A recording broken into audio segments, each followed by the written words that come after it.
democratic হবে, মানে you can be a member without any cost. It is free.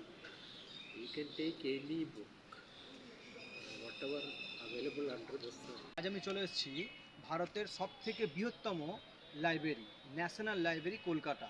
এটি অবস্থিত কলকাতা আলিপুরদুয়ারে।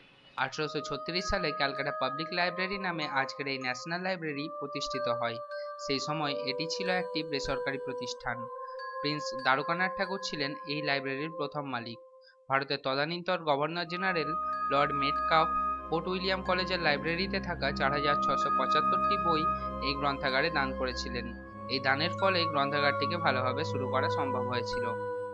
এই সময় বাংলা ও ইংরেজি এই দুই ভাষার বই এই গ্রন্থাগারের জন্য কেনা হতো। কলকাতার বিশিষ্ট ব্যক্তিরা গ্রন্থাগারকে অর্থ সাহায্য করতেন। এছাড়া সরকারের কাছ থেকেও অনুদান পেত এই লাইব্রেরি। এই সময় এই গ্রন্থাগারে বহু দেশ ও বিদেশি দুষ্প্রাপ্য গ্রন্থ সংগ্রহ করা হয়, যা আজও সেখানে রক্ষিত আছে। সেই সময় ক্যালকাটা পাবলিক লাইব্রেরি ছিল শহরের প্রথম নাগরিক পাঠাগার। এরপর 1891 সালে কলকাতার একাধিক সচিবালয় গ্রন্থাগারকে একত্রিত করে গঠিত হয় ইম্পেরিয়াল লাইব্রেরি। এই গ্রন্থাগারের সর্বাপেক্ষা উল্লেখযোগ্য অংশ ছিল গৃহমন্ত্রকের গ্রন্থাগার। 1903 সালে 30শে জানুয়ারি লর্ড কার্জনের প্রচেষ্টায় ক্যালকাটা পাবলিক লাইব্রেরি ও ইম্পেরিয়াল লাইব্রেরিকে সংযুক্ত করা হয় ও জনসাধারণের ব্যবহারের জন্য খুলে দেওয়া হয় এবং সংযুক্ত লাইব্রেরিটির নাম ইম্পেরিয়াল লাইব্রেরি রাখা হয়। এই সময় গ্রন্থাগারটি উঠে আসে আলিপুরের বেলভেডিয়ার রোডস্থ মেটকাফ হলের বর্তমান ঠিকানায়। দ্বিতীয় বিশ্বযুদ্ধের সময় লাইব্রেরিটি এসপ্ল্যানেডের জওয়াকুসুম হাউসে স্থানান্তরিত করা হয়। স্বাধীনতার পর ইম্পেরিয়াল লাইব্রেরি আবার মেটকাফ হলে উঠে আসে। এই সময় লাইব্রেরির নতুন নামকরণ হয় জাতীয় গ্রন্থাগার বা ন্যাশনাল লাইব্রেরি। 1953 সালে 1 ফেব্রুয়ারি তৎকালীন কেন্দ্রীয় শিক্ষামন্ত্রী মৌলানা আবুল কালাম আজাদ জাতীয় গ্রন্থাগারকে সর্বসাধারণের জন্য উন্মুক্ত করে দেন। আর তারপর থেকে এটি আমাদের ন্যাশনাল লাইব্রেরি বা জাতীয় গ্রন্থাগার নামে পরিচিত। আমি পেয়ে গেছি এখানে ন্যাশনাল লাইব্রেরির ওল্ড মেম্বার, তার অনেক এক্সপিরিয়েন্স আছে এই ন্যাশনাল লাইব্রেরি থেকে। তার থেকে জেনে নেব কেমন কী সুবিধা পাচ্ছেন এখান থেকে এবং কত বছর ধরে এখানে যাতায়াত করছেন এবং কী কী ক্রাইটেরিয়া ফুলফিল করতে হয় এখানে ঢোকার জন্য, সব কিছু জেনে নেব। আপনার নাম কি, আপনারা কোথায় বাড়ি? আমার নাম বালকৃষ্ণন কয়ার, আমি কেরালা থেকে এসেছি।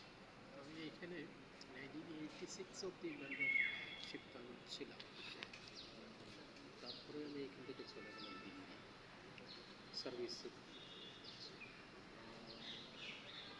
কিন্তু ওই সময় অনলাইন ব্যাপারটা ছিল না।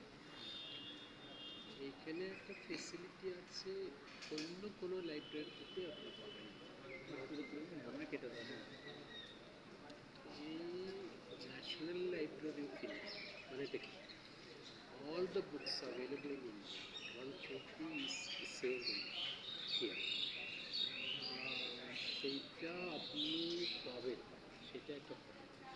আমরা অন্য মানে রিসার্চ ইনস্টিটিউশনস আছে, লাইব্রেরি আছে, এখানে অনেক ফর্মালিটিস আছে, কি ব্যাকগ্রাউন্ডটা কী, তারপরে মেম্বারশিপটা, ওই জন্যে চার্জ সিস্টেম, পুরো পেমেন্ট সিস্টেম আছে, অনেক কিছু আছে আর কি। এইখানে মানে ইট ইজ সো ডেমোক্রেটিক হবে, মানে you can be a member without any cost, it is free.